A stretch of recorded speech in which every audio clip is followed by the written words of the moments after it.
لوگوں کے نعرے بہت لگے ہیں مگر واہ میرا مصطفیٰ، واہ میرا والا آقا، کہ کل سے لے کر آج تک اور آج سے لے کر قیامت تک جتنا رسول کا ذکر ہوا ہے نہ کسی کا ہوا ہے اور نہ قیامت کا ہو سکتا ہے۔ رسول اللہ کا ذکر دنیا میں سب سے زیادہ ہوا، رسول اللہ کی تعریف دنیا میں سب سے زیادہ ہوئی ہے۔ اس کی وجہ کیا ہے؟ آج کچھ لوگ ہیں کوشش میں لگے ہیں کہ ذکر مصطفیٰ کو ختم کر دیا جائے، میلاد مصطفیٰ پہ بین لگا دیا جائے، میلاد مصطفیٰ پہ روک لگا دیا جائے، اور وہ اپنی ہر ممکن کوشش کر رہے ہیں کہ کسی طریقے سے میلاد کو ختم کر دیا جائے۔ اور وہ صرف یہی نہیں کوشش کر رہے، وہ صرف یہی کوشش نہیں کر رہے تھے۔ ابھی میں آپ لوگوں کی دعاؤں سے اللہ کے کرم سے عمرہ میں مدینہ شریف گیا ہوا، 26 تاریخ کو میری واپسی ہوئی۔ جب میں مدینہ شریف پہنچا تو مدینہ شریف میں میں نے دیکھا کہ ایک نہیں دو نہیں بلکہ ہزاروں لوگوں کو اس لیے رکھا گیا ہے مدینہ شریف میں مسجد نبوی کے صحن میں، ہزاروں لوگوں کو لال اوڑھنی اڑا کر اور سادہ نقاب پہنا کر اس لیے رکھا گیا ہے کہ وہ لوگوں کو نبی پر درود پڑھنے سے روکے، سلام پڑھنے سے روکے۔ یہ مسجد نبوی کی بات بتا رہا ہوں اور اپنا دیکھا ہوا مشاہدہ بتا رہا ہوں، یہ 10 روز پہلے کی بات بتا رہا ہوں۔ اور آپ لوگوں نے بھی یوٹیوب وغیرہ میں دیکھا ہوگا ویڈیو وغیرہ میں کہ مدینہ میں اگر کوئی سلام پڑھتا ہے، درود پڑھتا ہے، نبی کا ذکر کرتا ہے تو لال دوپٹہ والے لوگ اس کو روکنے کی کوشش کرتے ہیں۔ دیکھا یا نہیں دیکھا؟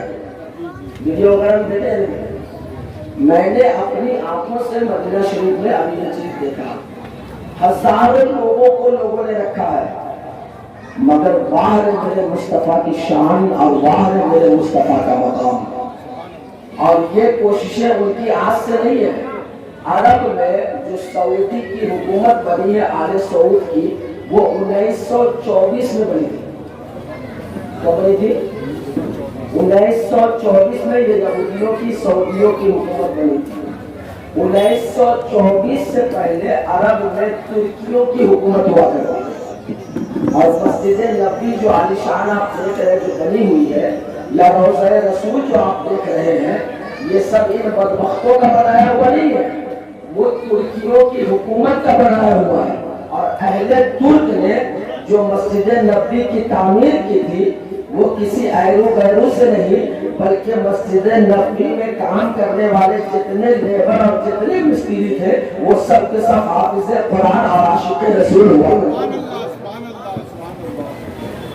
تو 100 سال ہونے جا رہا ہے، ابھی 2023 آئے گا تو پورا 100 سال ہو جائے گا، اور 100 سال کا ان کا معاہدہ بھی تھا، 100 سال کا ایگریمنٹ بنا کر ان بدبختوں کو دیا گیا تھا، لیکن کیسے چڑھاتے ہو دیکھتے ہیں۔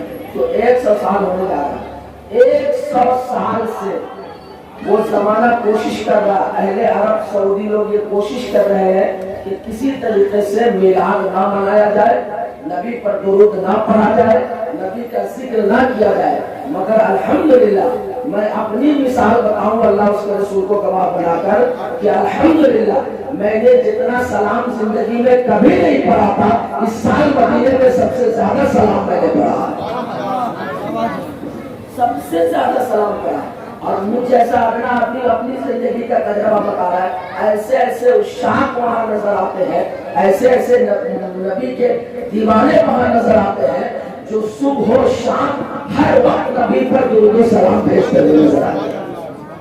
اور یہ ہمارے اور آپ کے ساتھ کیا ہے، آپ نے مولانا لوگ سے سنا ہوگا کہ روضہ رسول پر مدینہ شریف میں روزانہ صبح کے وقت 70,000 فرشتے آسمان دنیا سے زمین پر تشریف لاتے ہیں، اور وہ فرشتے صبح سے لے کر شام تک روضہ رسول پر حاضر ہو کر درود و سلام پڑھتے ہیں، اور پھر شام کو وہ فرشتے جاتے ہیں تو دوسرے 70,000 فرشتے شام کو آتے ہیں تو وہ صبح تک پڑھتے رہتے ہیں۔ اور یہ سلسلہ جو چلا ہے، ایک فرشتہ جب سے نبی کا روضہ جب سے نبی تشریف لائے ہیں اس وقت سے آج تک جس فرشتے کی ایک بار باری آ گئی ہے دوبارہ اسے موقع نہیں ملا ہے۔ گویا